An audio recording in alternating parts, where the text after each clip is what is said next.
Mais uma vez, saúde os irmãos com a paz do Senhor, amém? Você pode abrir a sua Bíblia no livro de 1 Reis, no capítulo de número 18,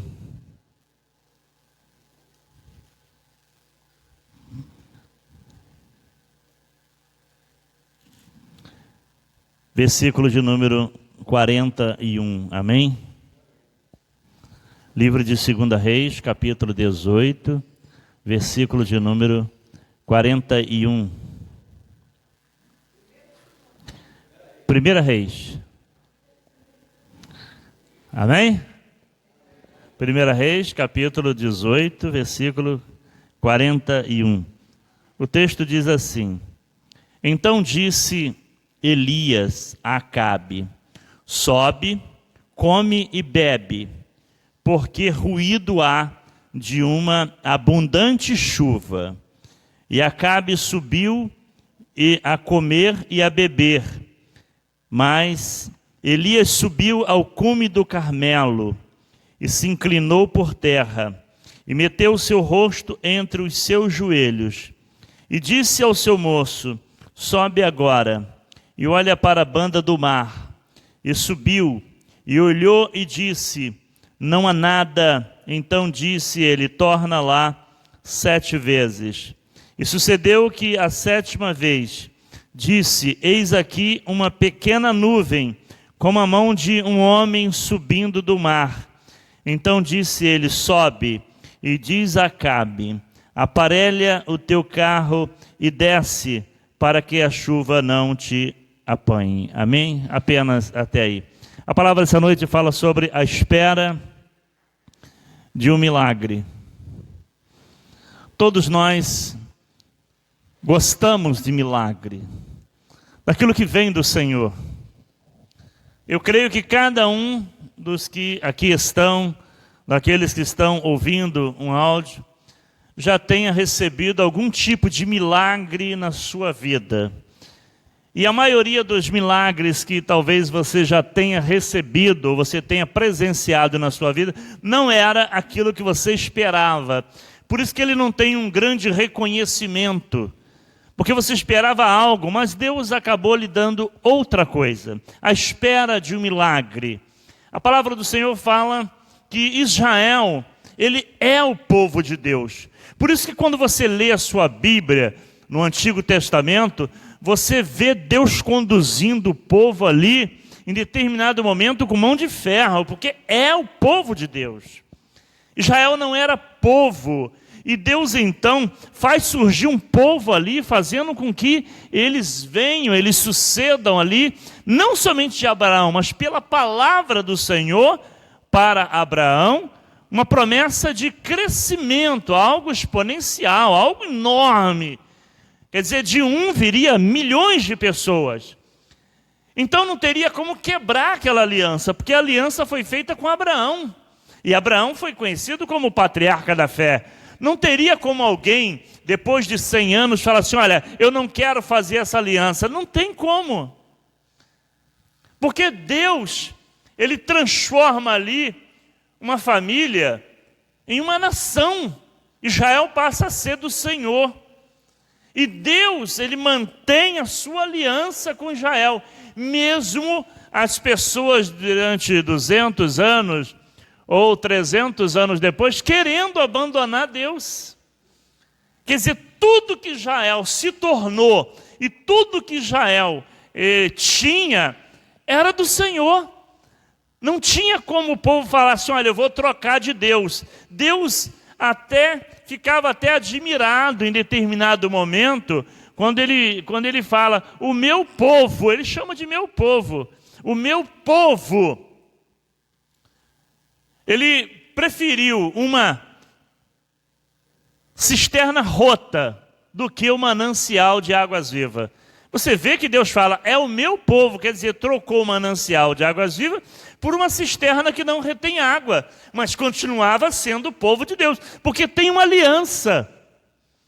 Eu creio e eu defendo que quando você entende o propósito de Deus na sua vida e você tem uma verdadeira conversão no Senhor, o seu nome foi escrito no livro da vida, não pensa que aquilo ali vai ser apagado, porque quando Deus escreve o seu nome no livro da vida, você tem que entender alguns princípios de Deus, para Deus escrever o seu nome no livro da vida. É porque Deus já viu você salvo. Deus escreveu o seu nome ali porque sabe, não haverá necessidade jamais de tirar ou apagar. Teu nome está escrito no livro da vida.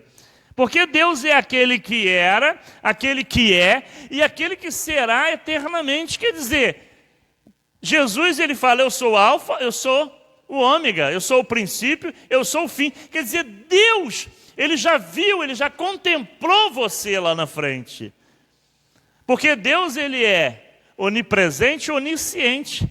E dentro da onisciência do Senhor tem a sua presciência, quer dizer, o saber antecipado. Então, quando o seu nome está escrito no livro da vida, não pensa você que no mês que vem Deus vai lá e apagar, passar um borrachão espiritual e tirar seu nome. Não existe isso. E também não existe uma vez salvo, salvo para sempre. Olha só, não parece um paradoxo, né? É antilógico isso aí, mas não é antilógico. É que Deus está falando que a salvação ela é tomada por esforço. E Deus sabe exatamente quem é que terá o seu nome escrito no livro da vida. Você vai ver que nós terminamos uma lição agora que fala do final dos tempos. E ali fala muito de ressurreição. Ali fala de julgamento, fala no dia do julgamento. Mas tem uma palavra que fala assim, ó, bem-aventurados são aqueles que vão na primeira ressurreição, na primeira. Não pensa você que, então eu vou ficar para a segunda, assim, eu vou dar mais um tempo. Não. A primeira ressurreição é para os salvos. A segunda ressurreição é juízo. Então são aqueles que não têm o seu nome escrito no livro da vida. Para aqueles que receberam a marca da besta. Porque quem está comprometido com Deus...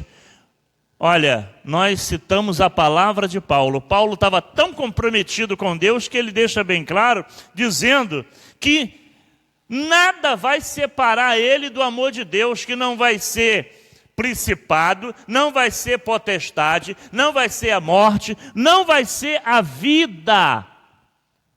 Não vai ser criatura nenhuma, nada vai separar ele do amor de Deus. Quer dizer, plena convicção, não era pelo fato de ter, ou ser, ou deixar de ter, não. Paulo habituou a sua vida em servir a Deus.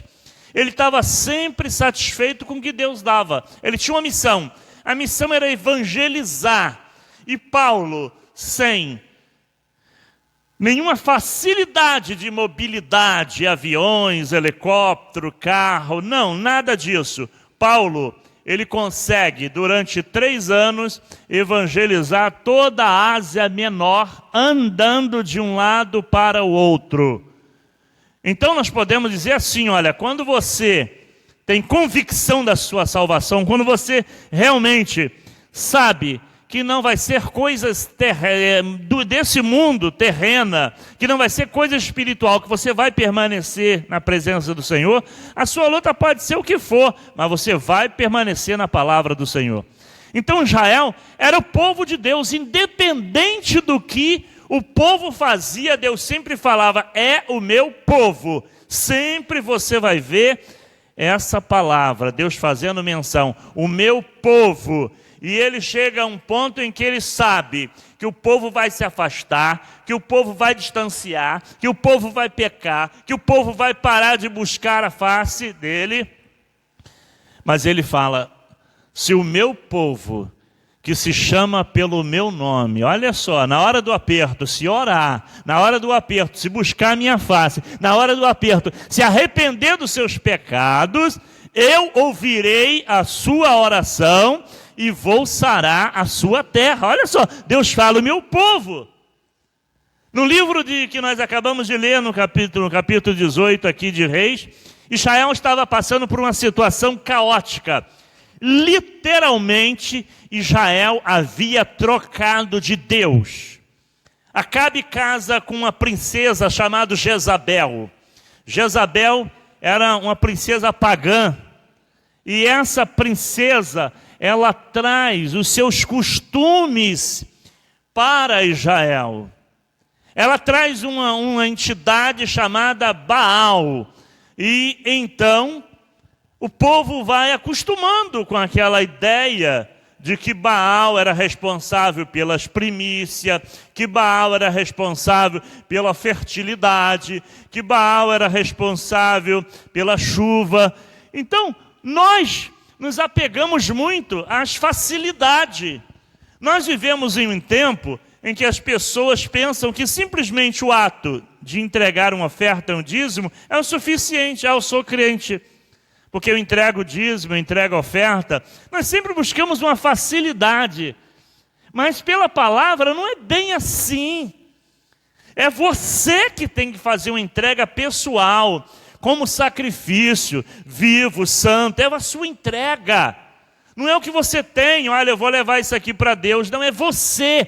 É um comprometimento, é uma aliança, é um envolvimento com Deus. Então aquele culto, aquele Deus pagão, aquilo ali foi se manifestando devagarzinho, até que chega um ponto que Jezabel domina sobre Israel e eles trocaram. Havia alguns profetas, mas a maioria, eu diria quase o povo de Israel todo, estava indo atrás desse Deus pagão. Alguns historiadores, arqueólogos, eles encontraram alguns templos, nos templos pagãos, um sistema, um duto, que saía do altar e ia em determinado local assim, longe, secreto. Era o local onde acendia um tipo de uma fornalha e o fogo vinha por baixo e acendia aquilo ali. Então era algo espetaculoso. Acontecia de a lenha pega fogo, o holocausto pega fogo. As pessoas então, elas começaram a ver aquilo ali, imagina. Ia lá um profeta de Baal e pedia fogo, e o fogo saía dali. Era algo sensacional, mas era artimanha, era algo que vinha de longe. Eles abanavam o fogo e vinha. Então Baal também era conhecido como o Deus do fogo. E as pessoas com fogo, as pessoas não queriam brincar. Mas Deus, em determinado momento, Deus, para anular o poder daquela entidade e a adoração àquela entidade, porque a palavra fala que do Senhor é a terra e toda a sua plenitude, o mundo e todos que nele habitam pertencem ao Senhor. Então, tudo ali era do Senhor. Então Deus, para anular, para mostrar que Baal não era Deus, no capítulo 17, Deus fala assim, a palavra fala assim: então Elias, o tesbita dos moradores de Gileade, disse a Acabe: vive o Senhor Deus de Israel, perante cuja face estou, que nestes anos nem orvalho, nem chuva haverá, senão segundo a minha palavra. Deus começa então a fazer com que a sua chuva, o seu poder não estivesse mais sobre Israel. Sem o poder de Deus sobre Israel, aquela entidade então, que se manifestava como Deus da chuva, as pessoas começaram a duvidar, falaram assim: olha, não está chovendo. O que está acontecendo? A terra não está mais tão fértil. O que está acontecendo? E apesar de dobrarem as suas atenções para Baal, não tinha resultado. A ponto do rei Acabe mandar catar capim, procurar capim para os animais, e não tinha. Teve um ano que eu fui, mais ou menos 12 anos atrás, eu estive na Argentina, e era um período de seca. Gente, estava tão seco que tinha dificuldade para respirar. Mas o interessante era a vegetação. Os parques, que antes era tudo verdinho, tudo seco. A grama, a água, ela foi descendo, que desapareceu do solo, da superfície, tudo seco. Qualquer canto que você ia na Argentina, estava tudo seco. Foi um período de seca muito forte, em que não tinha nem capim. Eu posso imaginar Acabe procurando capim e não encontrando capim. Mas o que está acontecendo sobre Israel? Deus simplesmente parou de abençoar com as suas leis naturais, que é a chuva. A chuva é uma coisa natural, não adianta você reclamar que está chovendo muito. É algo que Deus vai sempre mandar para aquele que serve, para aquele que não serve. Não adianta você reclamar do sol quente, porque é uma das coisas, das leis naturais de Deus. Deus vai mandar, caso você não goste ou não goste, se esteja gostando. O frio, Deus sempre vai mandar. Eu não gosto de frio, mas Deus vai mandar. É uma das leis naturais de Deus. Mas você vê que aqui Deus interfere em uma das suas leis naturais. O que é? A condensação da água, das nuvens. Deus fala, não vai ter mais. Eu vou cortar isso aqui. E só vai chover conforme a minha palavra. Mas Deus tinha os seus profetas ali. Tinha um profeta chamado Elias. E Deus então começa a cuidar de Elias. Deus começa a movimentar Elias de um lado para o outro. Diz a palavra do Senhor que Deus coloca Elias dentro de uma caverna e começa a alimentar ele. Mas a seca era algo tremendo. Dentro da caverna tinha um manancial de águas ali. Aquilo ali acaba também. E Deus movimenta Elias para fora de Israel, para Sidom, para uma casa de uma viúva, e fala assim, olha, eu já ordenei que ali haja sustento. E Elias vai para lá, Elias sai dali daquela caverna e vai para Sidom, e chega lá, Elias permanece ali até o dia em que Deus fala que vai chover sobre Israel. Então Elias, aproveitando aquilo ali, é hora de desafio. Elias tinha uma visão, e Elias tinha uma revelação. A revelação é que Deus havia falado para Elias dizendo, e sucedeu que depois de muitos dias, capítulo 18, a palavra do Senhor veio a Elias no 3º ano, dizendo, vai e mostra-te a Acabe, porque darei chuva sobre a terra. Mas tinha uma questão para resolver. Você quer um milagre na sua vida? Começa a se preparar para receber esse milagre. Retira todos os ídolos da sua vida. Retira as coisas que são objeto de adoração, que está ocupando o lugar de Deus na sua vida. Eu não estou falando de imagem, de escultura, não. Eu vou muito amar além disso. Eu estou falando de coisas espirituais, de coisas que você não abre mão. Coisas que você precisa fazer uma modificação na sua vida, para que a palavra venha fruir, para que você possa receber o milagre do Senhor. A maneira para receber o milagre do Senhor é se preparar para tal. O que é? Dar a Ele toda a sua adoração, adorá-lo em espírito e em verdade, amá-lo com toda a sua força, com todo o seu entendimento, com toda a sua alma. Se você conseguir isso, você vai receber o milagre. Deus, então, fala com Elias dizendo, vai chover. Então Elias vai lá. Elias tem uma revelação, vai chover. Os profetas de Baal não tinham essa revelação. Israel não tinha essa revelação. Ninguém em Israel tinha essa revelação. Vai chover.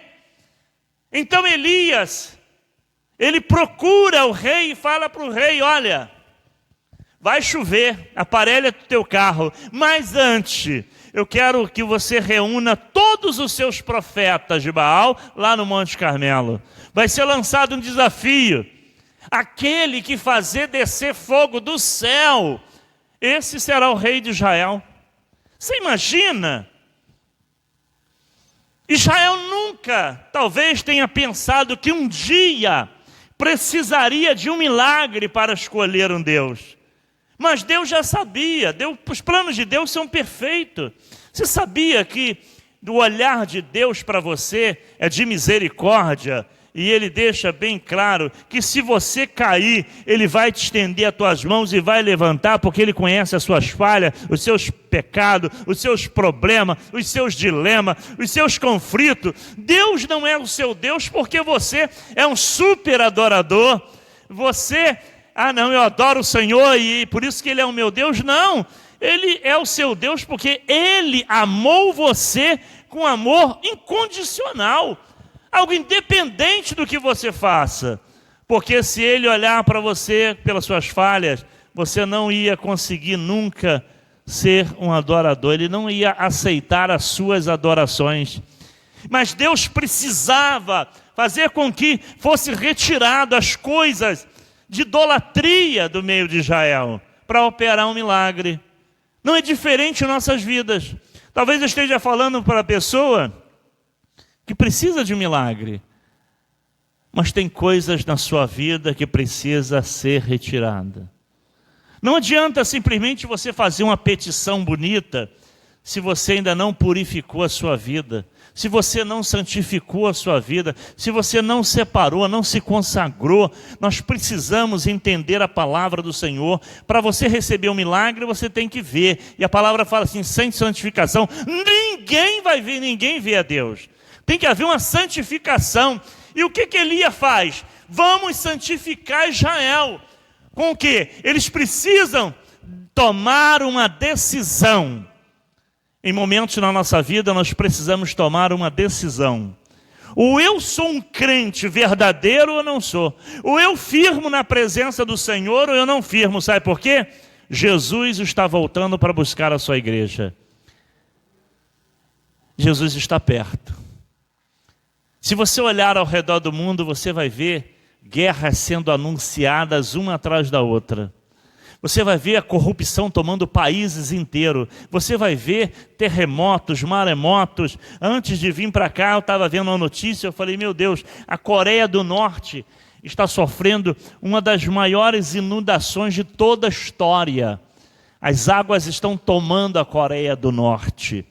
Eu falei, meu Deus, aquele país ali, nunca foi anunciado catástrofe sobre eles, olha o que está acontecendo.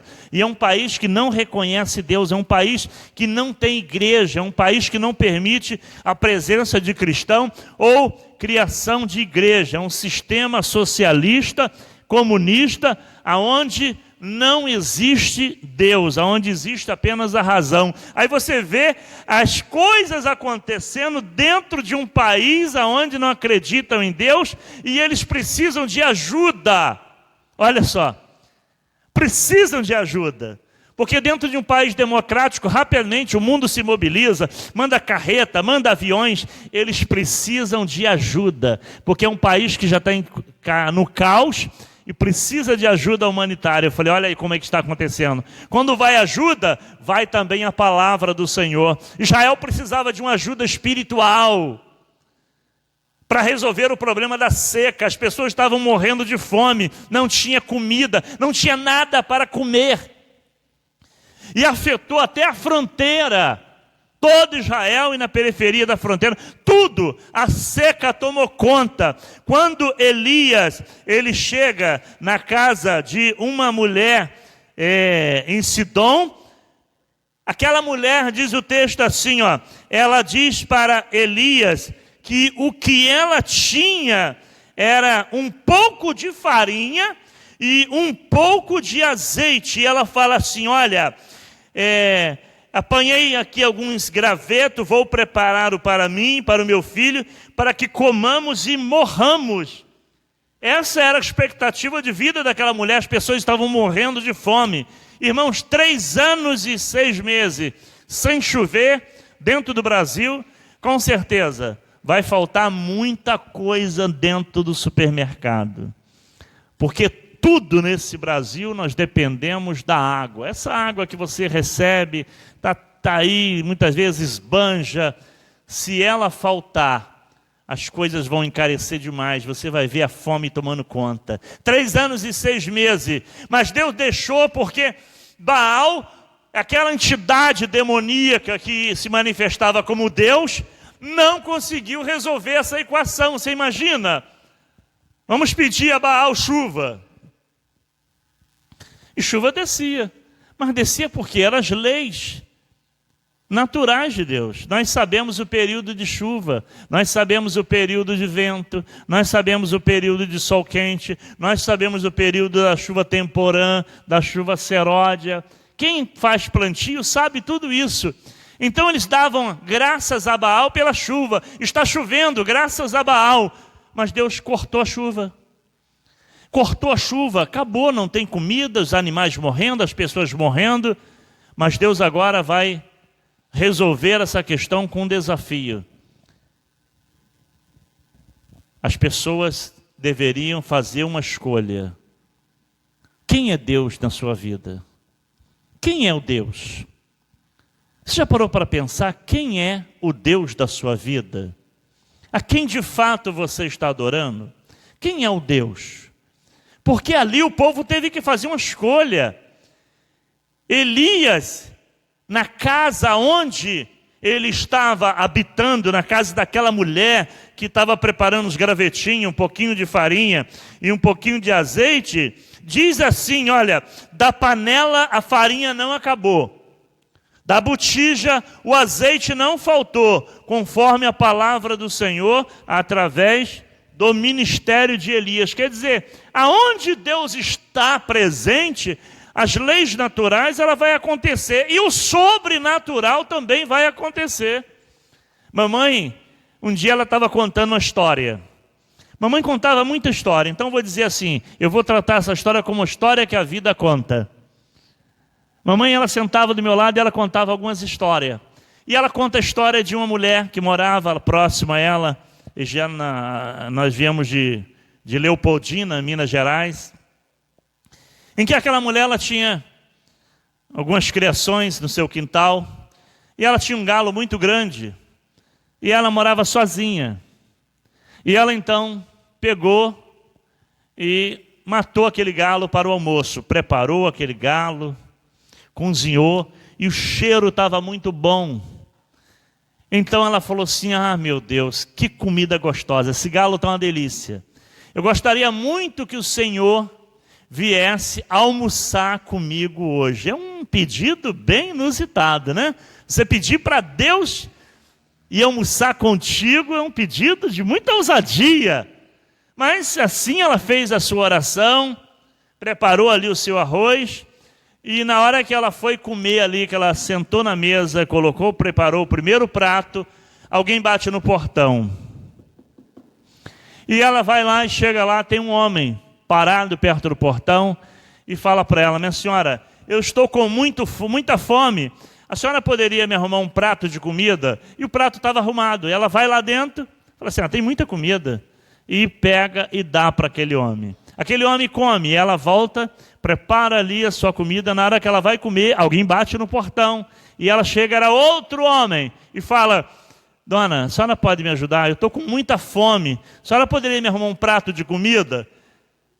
E mamãe conta que aquilo ali repetiu umas 20 vezes. Ela ia lá na panela, pegava o galo e colocava a carne do galo, colocava no prato, colocava um arroz, um feijão e angu e dava para a pessoa. Umas 20 vezes. E ela ficou naquele movimento frenético, que ela falou assim, olha, eu não vou nem sentar mais na mesa, eu vou arrumar e já sei que alguém vai aparecer. Quando ela arrumava o prato, alguém vinha. E teve uma hora que parou. Ela ficou esperando, e falou assim, ninguém veio mais. Ela ainda bem que Deus não veio almoçar comigo, porque se viesse, não teria comida, porque eu tive que servir mais de 20 pessoas, não sobrou nem um pedaço do galo para mim. E ela volta para a cozinha. E quando ela chega no fogão, e ela vai pegar a panela que antes estava vazia, a panela está cheia até a boca, parece que nem tirou um pedaço daquele galo. Ela pediu para Deus ir almoçar com ela. E Deus foi. Deus almoçou com aquela mulher. Mas como Deus almoçou? Através das pessoas necessitadas. Ela era uma pessoa dadivosa. E aquilo ali repercutiu por toda aquela área da Leopoldina. A mulher que teve o galo multiplicado e sustentou mais de 20 pessoas. Porque quando Deus Deus está presente, o poder de Deus. Deus não permite que o devorador ele atue na sua vida, na sua despensa. Elias estava ali agora para resolver aquela equação. E diz a palavra do Senhor que Elias, ele se manifesta e diz assim, olha, se Baal é Deus, fala assim, olha, então Elias chegou a todo o povo, 18, 21. Elias chegou a todo o povo e disse, até quando cocheareis entre dois pensamentos? Se o Senhor é Deus, segue. Se Baal é Deus, segue. Porém o povo não respondeu nada. Mas Elias falou assim, olha, vamos preparar um sacrifício, e aquele que for o Deus de Israel vai fazer o sacrifício queimar. Diz a palavra do Senhor que os profetas de Baal eram 450. Meu irmão, minha irmã, pode levantar 450 pessoas contra você, mas saiba, você tem um Deus, e esse Deus nunca vai te abandonar, sempre vai honrar a sua fé. Diz a palavra do Senhor que os profetas de Baal até tentaram, mas não conseguiram. O povo de Israel, os judeus, ele tem duas tardes. A primeira tarde é aquela em que ultrapassa as 12 horas. Iniciou 12 horas e 1 minuto é a primeira tarde. E essa tarde se estende, a segunda tarde ela é entre 16 a 18 horas. Então no horário da segunda tarde, que era a oferta, que tinha que trazer o sacrifício, era a hora em que Elias falou assim, olha, eu vou preparar aqui o holocausto, reparar tudo. E Elias pega, enche de água, exatamente, porque Elias sabia dos profetas fake, daqueles que botavam fogo pelos dutos. Elias enche aquele holocausto de água 7 vezes, não enche, bastante, encharca de água, para que Israel soubesse que não houve nenhum tipo de engano, que Deus iria fazer descer fogo sobre aquele holocausto. Deus não deixa, diz a palavra do Senhor, que aqueles que estão em Cristo Jesus não serão confundidos. O povo de Israel não poderia vir confundido, eles deveriam vir por uma realidade. E a palavra do Senhor diz que Elias então pediu fogo, desceu fogo e ali consumiu todo aquele holocausto. Mas o que Deus queria fazer realmente era mandar chuva. Era isso que Deus queria. Porque quando Israel faz a sua escolha, então agora o milagre está liberado. Elias agora sabia, ele tinha a revelação. E diz a palavra do Senhor que Elias, ele vai exatamente para o Monte Carmelo, aonde ali ele havia reunido os 450 profetas de Baal. Elias volta para aquele monte. E ele fala com o seu moço, olha para o mar. Eu vou estar orando aqui. Vê se tem alguma nuvem. E aquele moço fala, não tem nuvem nenhuma. Não há nada. E Elias fala, volta para lá 7 vezes. Por quantas vezes você está orando pelo seu milagre? Volta lá. Aquele diz a palavra do Senhor que ele volta a primeira vez e não vê nada. Ele volta a segunda vez e ele não vê nada. Ele vai a terceira, ele vai a quarta, ele vai a quinta, ele vai a sexta. Mas na 7ª vez ele volta correndo para Elias e fala, Elias, Elias, eu estou vendo algo como? É pequeno, está no horizonte, muito longe.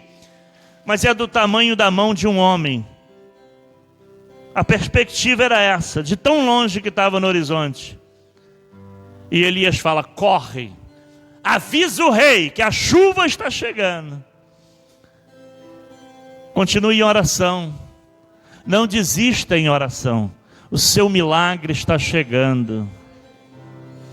O milagre vai chegar na sua casa, na sua família, o milagre vai chegar para os seus, não desista. É o único canal que você tem, é a oração. Diz a palavra do Senhor que Elias, ele diz assim, inclinou-se por terra e meteu o seu rosto entre os seus joelhos. Elias sabia, Deus havia falado para ele: olha, darei chuva sobre a terra. Mas ele sabia: eu preciso orar ao Senhor, eu tenho essa revelação, vai cair chuva. Talvez Deus tenha te prometido algo, você recebeu uma revelação, mas você precisa colocar os seus joelhos sobre a terra e orar ao Senhor, porque o seu milagre vai chegar. Talvez esteja tão longe que a sua perspectiva seja que ele está cabendo na palma da mão, de tão longe que está. Mas olha, Elias fala: corre e avisa o rei, quer dizer, corre e avisa o rei, porque o milagre está chegando mais rápido do que Acabe poderia esperar. Era dia de milagre para todo Israel. Terminou o período da seca, terminou o período da estiagem. Agora a terra vai florescer, agora o gado vai se alimentar, agora o gado vai produzir, agora haverá fruto abundante. Por quê? Israel fez uma escolha. Eu quero Deus na minha vida. Eu quero adorar a Deus. Uma simples escolha na sua vida vai fazer com que o milagre chegue até a sua casa. Que Deus abençoe você poderosamente. Vamos colocar de pé.